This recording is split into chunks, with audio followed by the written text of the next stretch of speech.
नमस्कार, राम राम दोस्तों।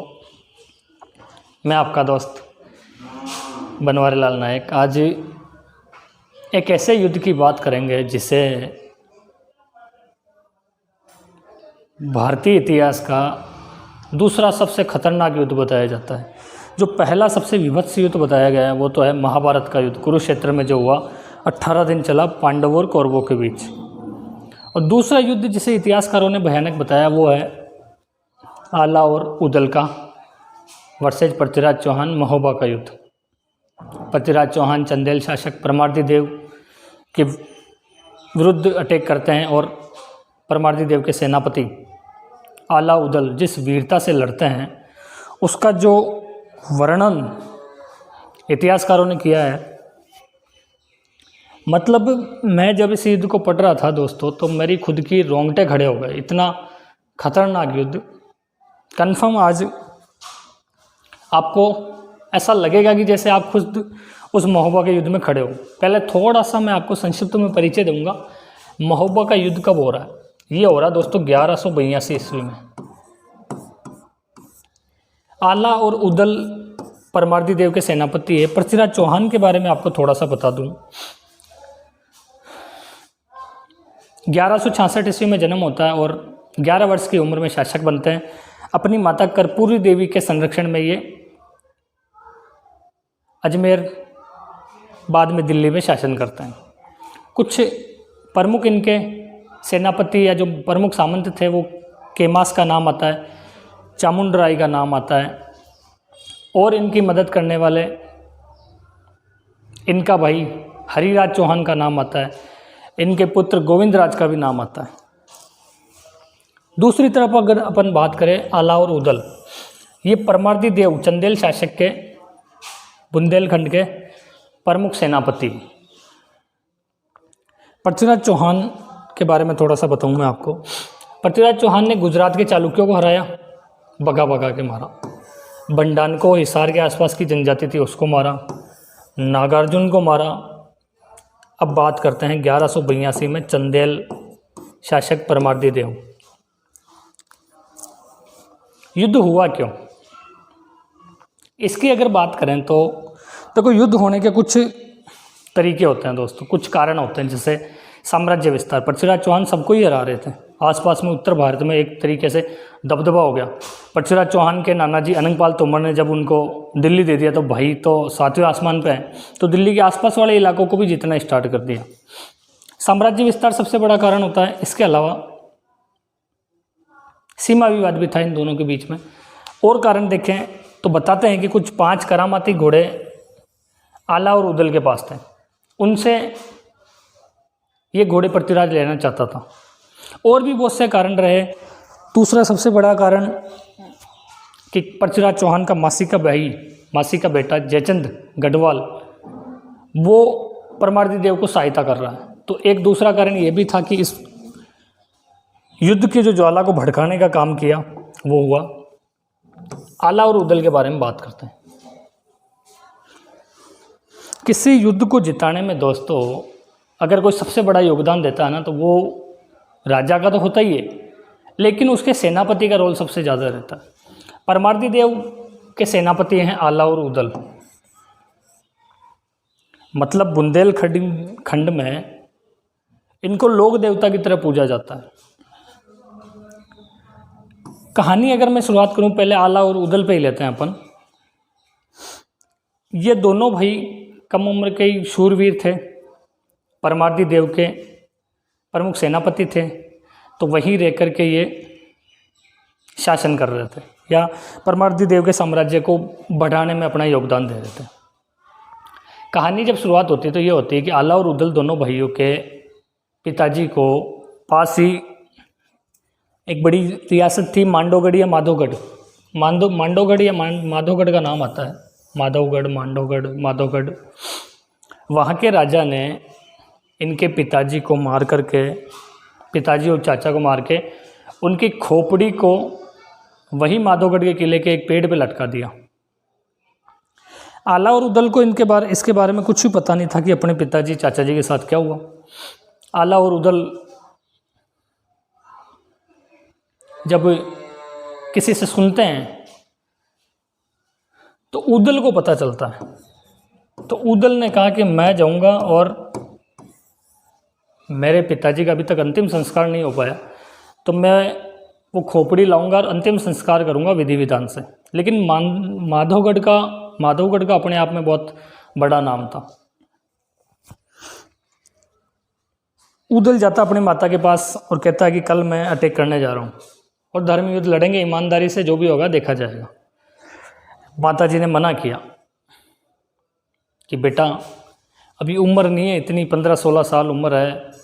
तो भाई साहब उदल एक ही बात कहता है कि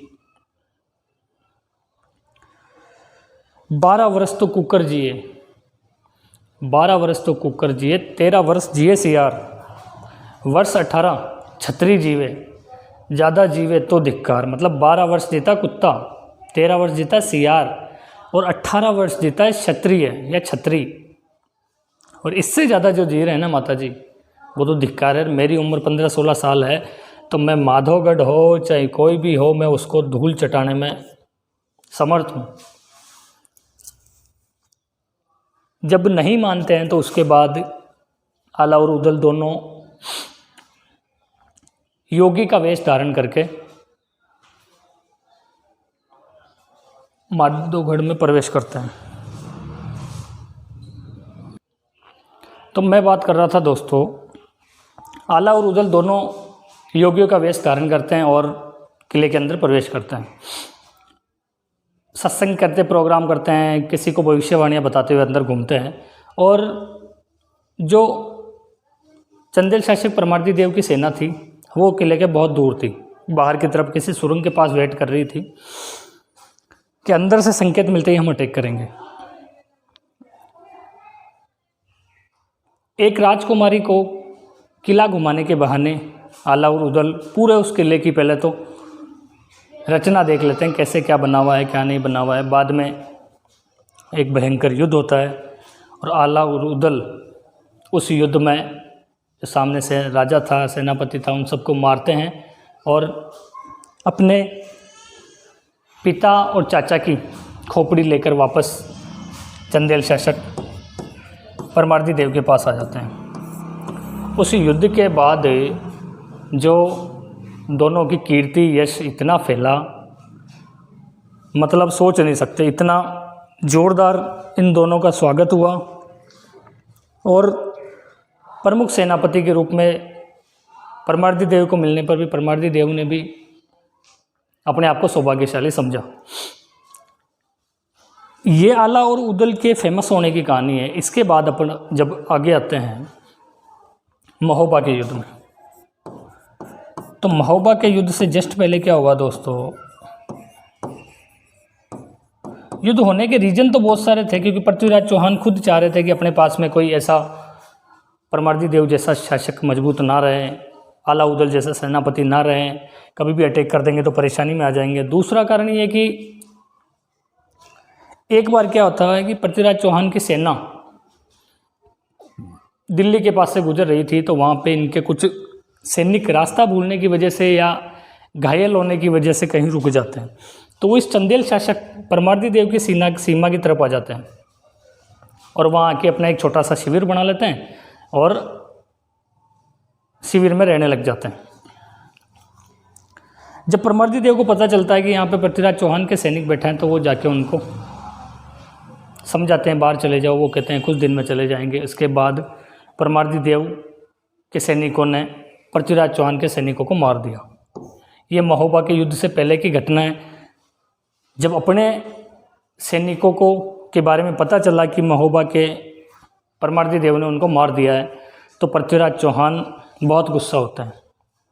इसके बाद ट्राई करते हैं कि अब युद्ध होना ही है, जाए अब तो युद्ध आना। इधर युद्ध से पहले एक घटना और घट जाती है कि परमार्दी देव के दोनों सेनापति आला और उदल किसी बात को लेकर के इनके बीच में झगड़ा हो जाता है। वो बात ऐसी होती है कि परमार्दी देव का बहनोई था एक, वो नहीं चाहता था कि चंदेल साम्राज्य वो परमार्दी देव के पास रहे, तो उसने जाके ऐसे ही कह दिया कि आला और उदल आपके खिलाफ षड्यंत्र रच रहे हैं आपको हटाएंगे और खुद गद्दी पे बैठेंगे। जब उसने पूछा कि ऐसा क्यों करेंगे वो, तो वो कहते हैं कि उनके पास 5 करामाती घोड़े हैं। अगर आपको विश्वास नहीं है चंदेल शासक परमार्दी देव, तो वो 5 घोड़े आप उनसे मांग के देखो, वो आपको दे देंगे क्या। जब आला और उदल दरबार में आते हैं तो परमार्दी देव उनसे 5 घोड़ों की मांग करता है। तो शायद आला और उदल ने मना कर दिया कि ना, घोड़े नहीं मिलेंगे, ये घोड़े हमारे हैं, आप हमारे राजा हो, आपके प्रति हमारी स्वामी भक्ति है, लेकिन ये घोड़े हम नहीं देने वाले। तो जब भी परमार्दी देव का शक गहरा हो जाता था, इसके बाद परमार्दी देव ने आला और उदल को महोबा की सीमा से बाहर निकाल दिया। एक तो मारवाड़ का वो राव मालदेव, जिसने अपने दोनों सेनापतियों पर शक करके मारवाड़ जोधपुर का साम्राज्य खोया था। दूसरा चंदेल शासक परमार्दी देव ने आला और उदल को महोबा से बाहर निकाल दिया। दोनों आला और उदल पास के ही कन्नौज साम्राज्य जयचंद गढ़वाल के पास जाते हैं। वहाँ पे इनको जागीर दी जाती है और ये वहाँ हंसी खुशी रहने लग जाते हैं। जब पृथ्वीराज चौहान अटैक करने आते हैं महोबा पे, अब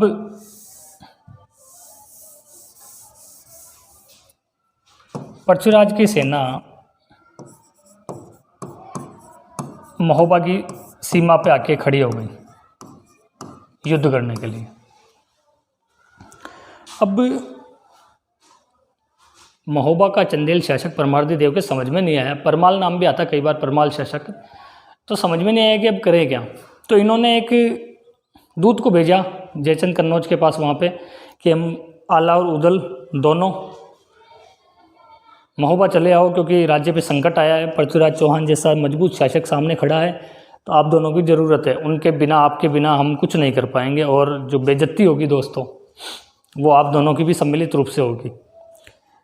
आला और उदल दोनों ने जाने से मना कर दिया, लेकिन आला और उदल की माताजी ने कहा कि बेटा राजा की तरफ मत जाओ। वो कहते हैं ना कि इला न देनी अपनी हलरी है उलराई, पुत सिखावे पालने मरण बढ़ाए माई, कि बेटा चाहे मर जाना, कट जाना, मिट जाना, लेकिन अपनी 1 इंच भूमि भी किसी को लेने मत देना। तो जो चौहान शासक पृथ्वीराज चौहान आया है दिल्ली का आप लोगों की ज़मीन लेने, तो उसको ज़मीन का एक टुकड़ा भी नहीं देना है। जब इतना सुनने के बाद दोनों महोबा के शासक परमार्दी देव के पास चले जाते हैं। बताते हैं कि परमार्दी देव ने पृथ्वीराज चौहान से 15 दिन का टाइम मांगा था कि 15 दिन में मेरे आला और उदल आ जाएंगे, उसके बाद आपकी इच्छा हो जैसे युद्ध करने आ जाना। पृथ्वीराज चौहान ने भी कहा कि जब दुश्मन भारी हो तभी लड़ने का मज़ा आता है। 15 दिन का टाइम दिया, आला उदल उससे पहले आ गए। दोनों महोबा के मैदान में आमने सामने, एक तरफ पृथ्वीराज चौहान और एक तरफ आला उदल। वो आला उदल जिनके बारे में कहा जाता है उस युद्ध के मैदान में आके खड़े हुए, और कहा जाता है कि घोड़ा बिदला था उदल का, घोड़ा बिदला था उदल का जिसमें बहे हजारों जवान, घोड़ा बिदला था उदल का जिसमें बहे हजारों जवान, आदि जमुना में पानी बहे, आदि बहे रकत की धार, लड़े लड़ैया महोबा वाले, इनकी मार सही ना जाए, एक को मारे दो मर जाए, तीसरा खौफ खाई मर जाए। भाई साहब, आला उदल के बारे में कहा जाता है कि 52 किले इन्होंने अपने दम पे जीत के महोबा के चंदेल शासक परमार्दी देव को दिए थे। तभी इनके बारे में गलत नहीं कहा जाता है कि लड़े लड़ैया महोबा वाले, इनकी मार सही ना जाए, एक को मारे दो मर जाए, तीसरा खौफ खाई मर जाए। ये जो बुंदेलखंडी में उनकी आला खंड है, उसके अंदर गजब वीर रस का वर्णन किया गया है, बहुत ही ज़ोरदार। मैंने खुद ने पढ़ा तो मेरा रोंगटे खड़े हो गए। जब युद्ध में आला उदल और पृथ्वीराज चौहान आमने सामने होते हैं तो उदल और पृथ्वीराज भिड़ते हैं सबसे पहले। मतलब उदल ने पृथ्वीराज चौहान को, जैसा आला खंड में लिखा हुआ है कि दोनों घायल हो गए कंप्लीट, और तलवारें बजरी जोरदार कि बुझा बहादुर फड़कन लागे, नाचन लगे मुछ के बाढ़, बुझा बहादुर फड़कन लागे, नाचन लगे मुछ के बाढ़। कटकट मुंडी गिरे खेत में, कटकट मुंडी गिरे खेत में, उठ उठ रुंड करे तकरार। मतलब बुझाएं उस युद्ध के अंदर आला उदल की फटकन लाग रही है और मुझ के बाढ़ नाच रहे हैं भाई साहब, नाचन लगे मुझ के बाढ़। कटकट मुंडी गिरे खेत में। युद्ध के अंदर इतना भयंकर युद्ध महाभारत के बाद कभी नहीं देखा गया कि मुंडियाँ कट के गिरती जा रही है, लेकिन जो धड़ होता है, रुंड होता है, वो उठ कर फिर भी पृथ्वीराज चौहान के सामने, सेना के सामने पहाड़ बन के खड़ा हुआ है भाई साहब। ऐसा बताते हैं कि जब पृथ्वीराज चौहान और उदल लड़ रहे थे आमने सामने, तो उदल भी घास की तरह पृथ्वीराज की सेना को काटता हुआ आ रहा था और उसी टाइम पृथ्वीराज चौहान घायल होकर बिल्कुल गिर जाते हैं, लेकिन एक भला पृथ्वीराज चौहान ने उदल के आर पार निकाल दिया। और ऐसा बताते हैं कि इतिहासकार के उदल इस युद्ध में मारा गया। और भारतीय इतिहासकार ये भी कहते हैं कि उसके बाद पृथ्वीराज चौहान से आल्हा भी लड़ने आया, लेकिन आल्हा इस युद्ध में मारा गया। तो जब इतिहासकारों की देखते हैं तो दोनों भाइयों को पृथ्वीराज चौहान ने इस युद्ध के अंदर मौत के घाट उतार दिया।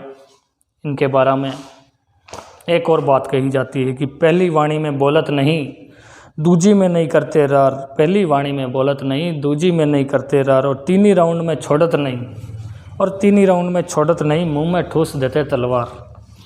भाई साहब, वो दोनों शूरवीर योद्धा लड़ते हुए इस युद्ध के अंदर काम आते हैं और पृथ्वीराज चौहान बड़ी मुश्किल से वो महोबा का युद्ध जीतते हैं और वापस दिल्ली की ओर कूच करते हैं। अब तो ये तो बात हो गई इतिहासकारों की, लेकिन एक दोस्तों बुंदेलखंड का आला खंड है। ये आला खंड कहती है कि पृथ्वीराज चौहान ने उदल को मार दिया था, फिर आला ने पृथ्वीराज चौहान को मार दिया। आला पृथ्वीराज को मार देते हैं, जबकि बाकी इतिहासकार ऐसा नहीं लिखते हैं। केवल आला खंड ही ये कहता है कि उदल ने पृथ्वीराज को मार दिया, अपने छोटे भाई उदल की मौत का बदला लिया और आला ने पृथ्वीराज चौहान को मारा।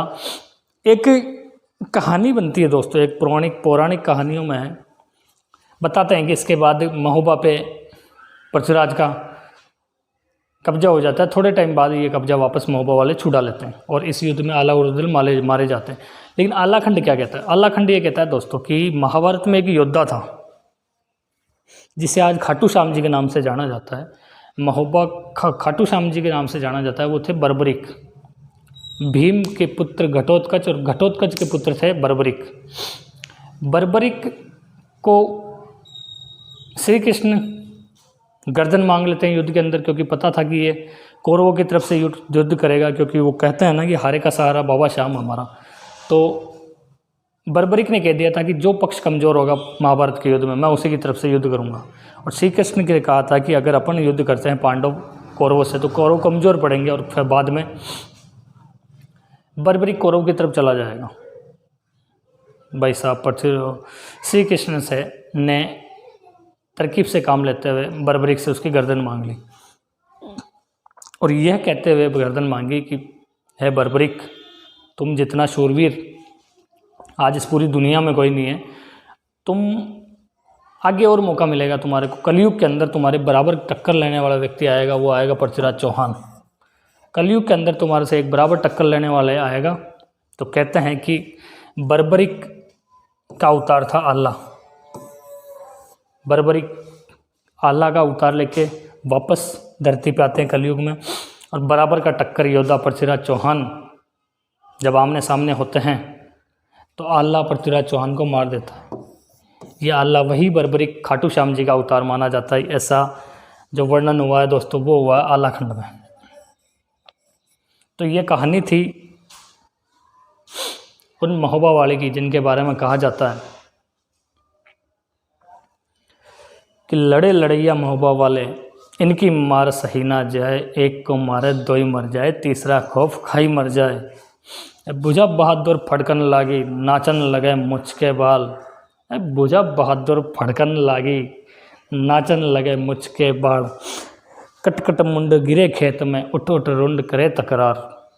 तो वैसा भी ये कहानी थी उस आला और उदल की, जिन्होंने युद्ध में पृथ्वीराज चौहान को नाको चने चबवा दिया।